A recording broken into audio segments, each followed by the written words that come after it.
Hola, muy buenas noches. Bienvenidos una vez más a Tendencias. Estamos a pocos días de acercarnos a las urnas, los colombianos, y queremos que ese voto sea libre, sea auténtico, exprese la voluntad de cada una de las personas que tiene el poder de ir a marcar su tarjetón.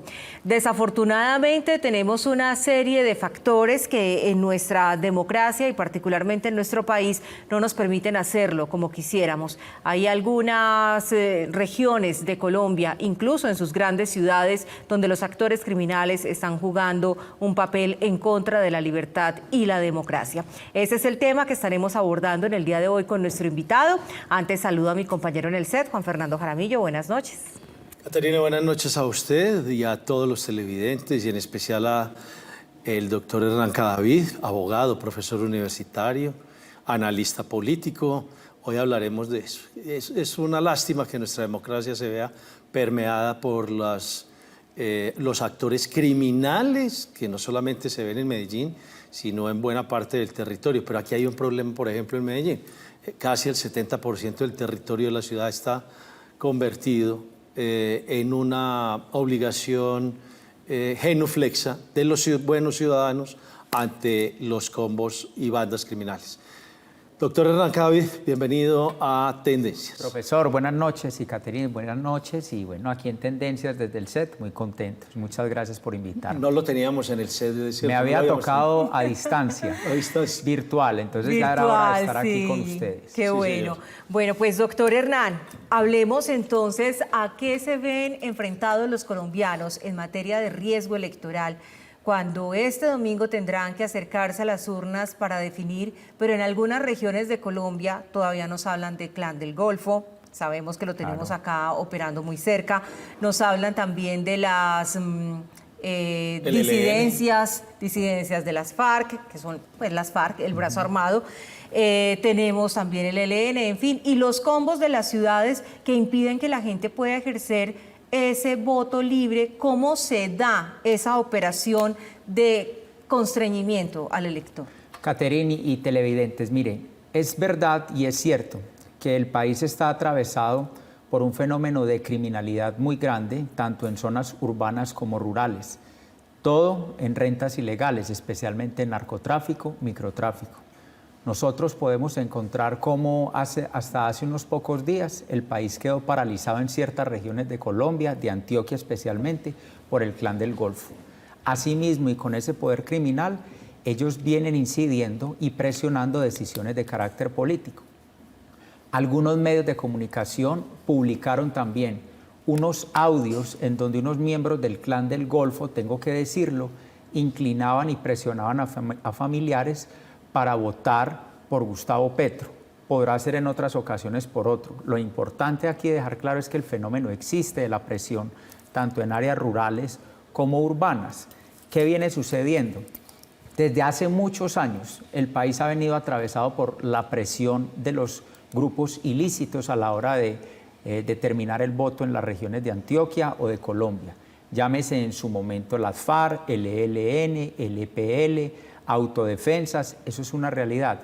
Hoy con unos fenómenos más urbanos, las bandas criminales, que además las herramientas jurídicas para atacar a esas bandas empiezan a verse limitadas. El Estado empieza a encontrarse limitado a la hora de confrontar esos fenómenos de criminalidad que ya no son unos grandes grupos de unos grandes pelotones caminando vías rurales, sino que son milicias, 1 o 2 muchachos, 3 o 5 muchachos conforman una célula de un grupo criminal de estos que sobre la base de la presión y la amenaza condicionan o coaccionan la voluntad del elector. Y vestidos de civil, que además se vuelven indetectables para las autoridades. Para las autoridades sí, pero son tan detectables para el barrio, ¿no?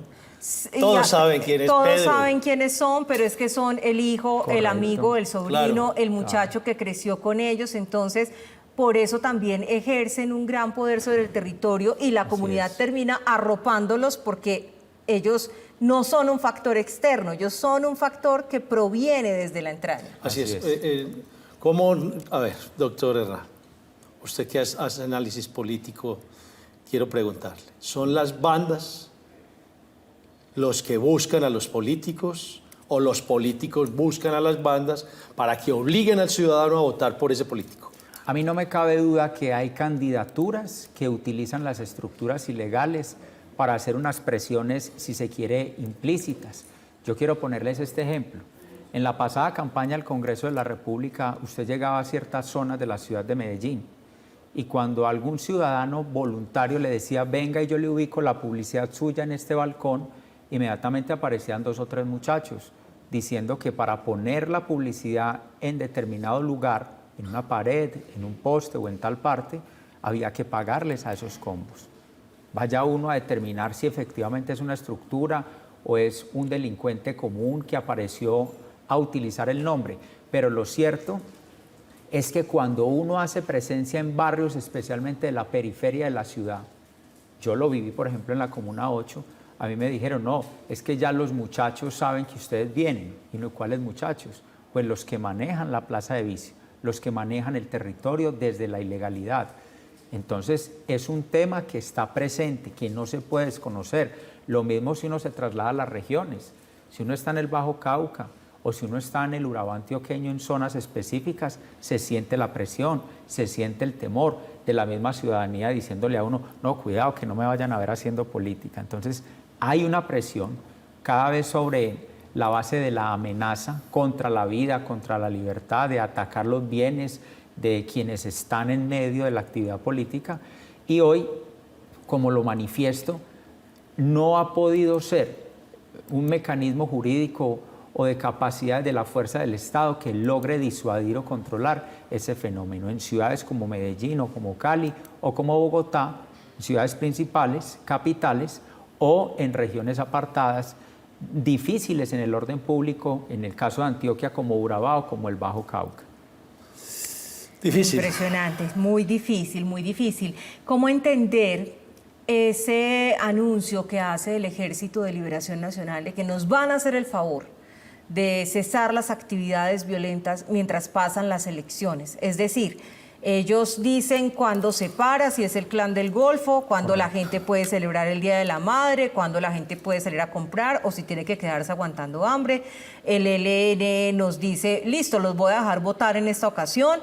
O de pronto aparecen las disidencias diciendo si ustedes salen o me aparece un voto por X o por Y, aquí va a haber un problema en la comunidad, aquí no puede aparecer una mesa con determinados candidatos con votos.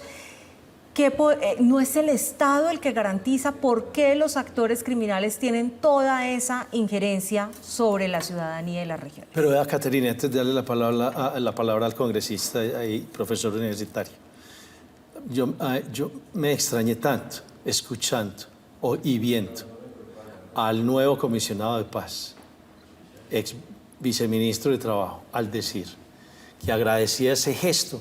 Yo me quedé impávido cuando vi eso, cuando lo escuché en boca del comisionado encargado de paz. Yo no sé si usted se quedó impávido. Es un gran error lo que hace el comisionado de paz y hay que decirlo. Yo aspiraría y espero que como ciudadano ese comisionado de paz haya hecho ese pronunciamiento por fuera de la línea de gobierno. Desautorizado tendría que estar en este momento, después de esa manifestación. Pero quiero decirlo, es que el ELN, y aquí es cuando entra a jugar esa división, cómo el Estado asume a un grupo de delincuencia organizada, que efectivamente así lo catalogan, a las bandas criminales del barrio, de la comuna, que están en áreas urbanas, las denominan entonces grupos de delincuencia organizada, y a grupos como el ELN, que han tenido una connotación de carácter más o menos político y con una capacidad de fuerza y de mando y de presencia mucho mayor, pues entonces se les denomina las famosas GAO o grupos armados organizados. Dependiendo, o sea, hay categorías también, sí, aquí hay claro escalas. que sí, idiomáticas. Además como herramienta jurídica, dependiendo de lo uno o de lo otro y de la capacidad de daño, de control territorial, de la estructura jerárquica, el Estado tiene la capacidad de evaluar con qué herramienta jurídica aborda o ataca a uno u otro. Entonces, la banda, ejemplo, La Cordillera o Terraza o Caparros, entonces se les denomina Grupo de Delincuencia Organizada, GDO. Entonces atacan es con policía, un fenómeno más urbano, más de pequeñas milicias, en fin. Y el ELN, por ejemplo, que además ha recibido ecos de candidaturas presidenciales diciéndoles que si son gobierno van a negociar con ellos, les están dando de entrada a Caterina y Juan Fernando y audiencia un carácter político, cuando están dedicadas a exactamente lo mismo. ¿O cuál es la diferencia de Caparros, Puntilleros, ELN y Clan del Golfo? Si no es acaso la renta ilícita de la minería ilegal, del narcotráfico, etcétera. Entonces, la expectativa de carácter político del ELN, por ser una guerrilla que supuestamente enarbola una causa política que para mí no es más que un disfraz, pues les da esa expectativa en donde inclusive tienen la respuesta, en mi opinión equivocada, del Alto Comisionado para la Paz encargado de decirles que les celebra. Tendría que estar la fuerza del Estado de manera contundente controlando la mayor parte del territorio. También entiendo que una cosa es decir y diagnosticar y otra gobernar, y sabemos que este país es muy complejo y que están bajo una renta ilícita y que tienen colaboradores civiles, en fin, pero no puede ser el mensaje por parte del comisionado decir que le celebra un anuncio de cesar las hostilidades durante este tiempo como un acto político, porque a eso es lo que están jugando. No debería ser así. Y además un acto político que nos podría costar muchísimo dependiendo de las decisiones a las que puedan llegar con el próximo gobierno, cualquiera que él sea, debido a que ya vimos dónde dejó el punto las FARC. Total impunidad, un tribunal especial para su absolución y curules en el Congreso a quienes han hecho crímenes de lesa humanidad. Pero también sin ni un solo peso para las víctimas. Sin Caterina, reparación, ni justicia, ni verdad. Es no que es muy existe difícil nada. así. Entonces, cuando ese es el ejemplo que nos dejaron de una negociación, pues, ¿por qué haría el ELN menos que, o aspiraría menos que los que ya lo han antecedido en el tema de negociaciones? O sea que difícil la situación también que tenemos con esa caracterización de orden político que se le pretende dar. Juan, lo voy a invitar, sé que tiene pregunta, pero vamos a invitar a nuestros televidentes y por supuesto a nuestro invitado a que vayamos a una breve pausa para unos importantes mensajes y ya continuamos con más de tendencias esta noche a través de nuestro canal televisivo.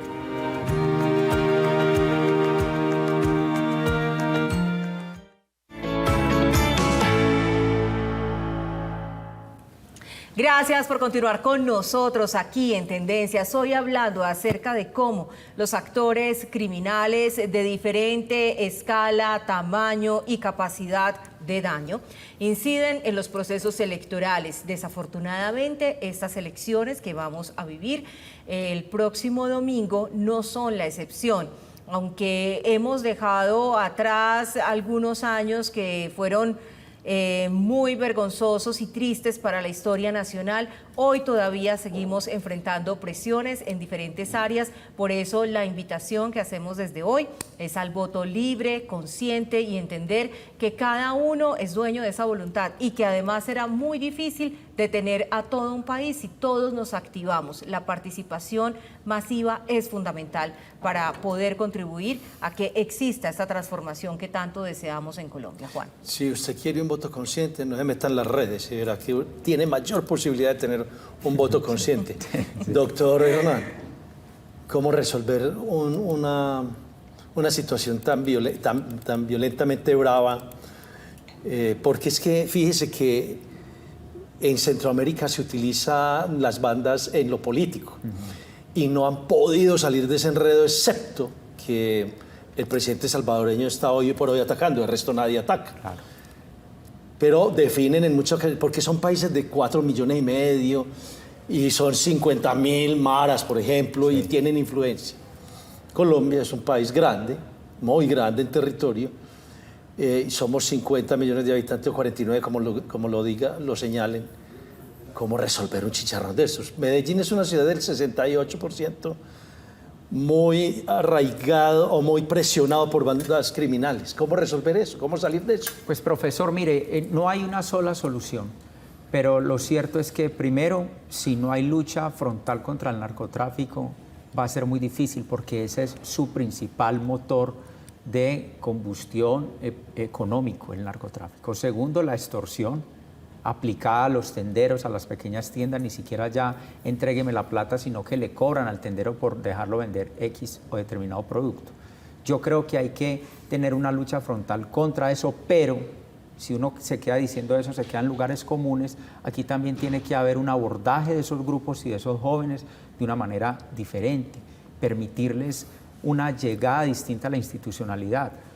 Ustedes se aterran cuando uno camina a la periferia de Medellín y encuentra jóvenes que no tienen noción sobre la institucionalidad y que lo primero que encuentran como oferta es, por supuesto, el combo, es su primera puerta de entrada al ingreso para la familia o para lo uno o para lo otro.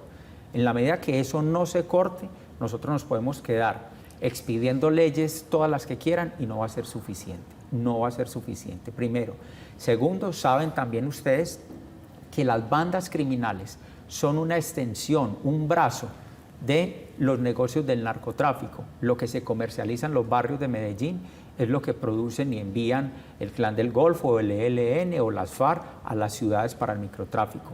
Por tanto, no puede ser simplemente el abordaje de un solo factor, de un solo eslabón de ese problema que se tiene en las ciudades, y de lo contrario ellos van a querer seguir teniendo un control territorial, una influencia en las elecciones, unos candidatos de su preferencia a quienes les van a impedir a los demás o a los contrarios que lleguen a ese territorio, y van a seguir ganando control territorial. Y si eso sigue así, perdemos la ciudad. A mí me parece muy grave toda esta cadena que estamos escuchando, porque es ver cómo echa y echa y echa raíces, y cada vez se entrelaza más en diferentes esferas de la ciudadanía, que ya no solamente estamos pensando en el jíbaro o los 5 muchachos que reclutaron para que asustaran al resto de la comunidad, sino que estamos hablando de cadenas productivas, de creación de empresas, de generación de empleo. Es decir, cada vez es más la sociedad que encuentra una sombrilla al amparo del ilegal, así no haya querido delinquir. Así es, Caterina, es el fenómeno que se está encontrando la ciudad, y yo lo quiero decir. Vemos niños de 11, 12 y 13 años, de verdad, en donde encuentran que es imposible ir a estudiar, así hay algunos elementos que se los permitieran, pero encuentran una facilidad. Cuando salen y atraviesan la puerta de su casa, lo primero que los recibe es el jíbaro o el de la banda, a decirle: lo necesito, 60.000 pesos al día, ya usted no tiene inconveniente. Entonces el joven ya llega con su plata a la casa, cubriendo necesidades, y es muy difícil luego hacerlo retornar de ese círculo que hoy está sucediendo. Y eso es en cuestión de unos años, pues es el mandoncito del barrio y el que le termina diciendo, para llegar al tema del cual estamos conversando, qué candidato político entra o cuál no, de acuerdo a unas presiones o a unas preferencias o a una incidencia, que es un mundo también muy oscuro, donde quedan elementos en la ciudad, en el ambiente, de candidaturas que se favorecen de esos mecanismos. Esas candidaturas, en el caso presidencial, que nos atañe para el domingo, este domingo que es la primera vuelta, esas candidaturas presidenciales, cualquiera sea, pero si usted le suma, congresista, que voy a hablar de una rebaja de penas para todo el mundo, claro, entonces la gente se va moviendo en virtud, claro, de esa idea, aunque no lo haga, pero claro, o sea, ¿cómo volver a recuperar el argumento político para solucionar problemas de nuestro país sin tener que llegar a esos compromisos con la ilegalidad? Es que, Juan, le voy a añadir una cosa. Yo veo que es muy grave, porque es que aquí da pena decir que los parques son para las familias, da pena decir que la droga mata gente y que no es recreativa, porque eso pareciera que quitara votos. Aquí da pena decir que se van a crear cárceles para meter a los delincuentes. Aquí hay que hablar es de justicia, perdón, aceptación, recuperación, pero cuidado a segundas oportunidades, el nombre que usted le quiera poner, porque en cada una de las correrías le cambian el nombre, pero aquí da pena decir que queremos combatir la delincuencia. Correcto. Además, a quienes decimos que se debe cumplir la ley, ya nos están mirando como a un bicho raro. Entonces, cuando uno dice al delincuente, al que incumplió, castíguelo, ¿cómo lo va a castigar? Entonces terminamos siendo malos la sociedad que pide un castigo de acuerdo a la ley, no a la consideración personal. Mire, Caterina y Juan Fernando, el Estado colombiano ha creado históricamente en distintos gobiernos, unos más que otros, unos malos ejemplos. el perdón que se le ha otorgado, así en términos jurídicos digan que no hay un perdón, que lo que hay es una justicia transicional, el perdón que se le ha otorgado a miembros de las FARC que han reincidido, que permanecen en la ilegalidad o en la brecha entre la legalidad y la ilegalidad, ha creado un muy mal precedente, que ha hecho que todos los demás grupos ilegales digan, ¿y por qué a mí no? Porque a las FARC sí, ellos sí y Catherine yo no. lo decía ahorita, ¿y por qué a mí no? Y el único elemento que puede haber con bandas criminales, hablemoslo en materia de combos, de Clan del Golfo, de los unos y de los otros, es el sometimiento a la justicia, no la negociación, no la concesión política. No se le va a otorgar entonces estabilidad y subsidios y como están haciendo con las FARC. De lo contrario, en mi opinión, vamos a entrar en un remolino, en un círculo vicioso, en donde cada vez que aparezca un grupo, delinque, se enriquece, hace lo que quiere y cuando se cansa quiere resolver diciéndole al Estado, estoy listo para terminar, ¿qué cargo me va a dar? Y eso no es lo que puede suceder en un Estado, en una ciudad como la de nosotros. Es muy, muy grave el punto No, claro, al que estamos llegando, porque sí vamos a quedar en manos de la delincuencia. No, es que aquí... Mejor dicho, al narcoestado no se llega de la noche a la mañana. No se llega exactamente, al narcoestado no se llega de la noche a la mañana y nosotros vamos caminando hacia allá. Estamos recorriendo el camino. Entre otras cosas, yo sé que faltan pocos minutos. 2 minutos. Quiero que usted me diga qué efecto ha traído que el delito político lo hayan enganchado con el narcotráfico e incluso con el aborto y el reclutamiento en eso. ¿Qué fallas nos pone el ser narcoterrorista, el ser empujando el aborto en esos campamentos de la FARC? ¿Qué daño le hicimos a la legislación colombiana en este sentido? Es enorme el daño institucional y a la sociedad colombiana.